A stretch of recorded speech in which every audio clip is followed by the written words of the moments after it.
Semakin keras, semakin laju tiupan badai yang membawa ombak menghempas pantai. Angin berbisik, membelai pasir terdampar.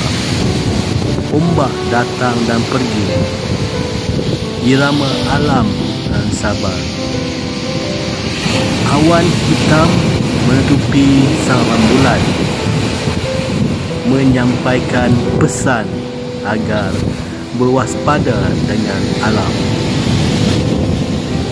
Tak ada henti, ombaknya menghempas pantai, seperti kata yang tak berpenghujung, cerita yang tak terurai.